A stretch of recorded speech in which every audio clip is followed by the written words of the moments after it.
I think this debate is in the wrong direction. This debate is about the quantity of work. My point is, we have to focus on the quality of work, not on the quantity of work. It's not about 40 hours, it's not about 70 hours, it's not about 90 hours. What output are you doing even if it's 10 hours? If you're not spending time at home, if you're not spending time with friends, if you're not reading, if you don't have time to reflect, how will you bring the right inputs into making a decision? There's no such thing as a work-life balance. There is something where it's not about balancing two things. You make good decisions if you have a holistic life. Ask me what's the quality of my work. Don't ask me how many hours I work. There is a need for this conversation because, corporate leaders have created wealth and created millions of jobs in India. The young have their own understanding of how they want to lead their lives, and that is leading to a lot of debate as well. You may be aware about work-life balance, and there are prescriptions on 70-hour work weeks, 90-hour work weeks.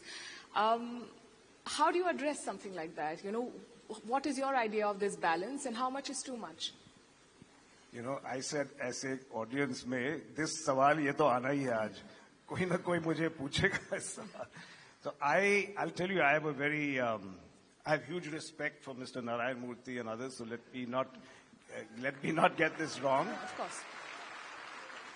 But I have to say something. I think this debate is in the wrong direction, because this debate is about the quantity of work. My point is, we have to focus on the quality of work, not on the quantity of work. So it's not about 40 hours, it's not about 70 hours, it's not about 90 hours. What output are you doing even if it's 10 hours? You can change the world in 10 hours. I have always believed that you have to have leaders and people in your company who make wise decisions, wise choices. So the question is, which kind of mind makes the right choices and right decisions? And I think a mind that is exposed to holistic thinking, that is open to inputs from around the world, that's why I'm such a votary of liberal arts. I think even if you're an engineer, even if you're an MBA, you must study art, you must study culture. The MC was very kind that we support art and culture. Why? Why am I making shareholders pay for that? Because I think you make better decisions when you have a whole brain. When you are informed about arts, culture, that's when you'll make a good decision. If you're not spending time at home, if you're not spending time with friends, if you're not reading, if you don't have time to reflect, how will you bring the right inputs into making a decision? Let's take our business. You make a car. We have to decide what a customer wants in a car. If we are only in the office all the time, we are not with our families, we are not with other families, how are we going to understand what people want to buy? What kind of car do they want to sit in? So that is why I'm a big votary. I'm not going to say you need to work so many hours or that.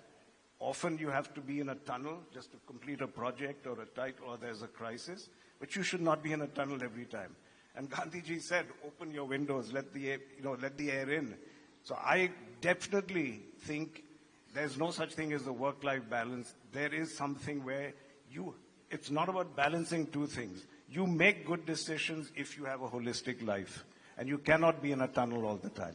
Absolutely, and I think there's something to be said for both the arguments. I mean, you don't become a Narayan Murthy with a 9-to-5 work schedule, right? Sometimes you have to push. We grew up learning things like no pain, no gain, and yet I think everybody has their own threshold, and they decide what they... You're very successful. If I could ask you, how many hours a week do you work? This is what I want to avoid, Palki. I don't want it to be about the time. I don't want it to be about quantity. Ask me what's the quality of my work. Don't ask me how many hours I work.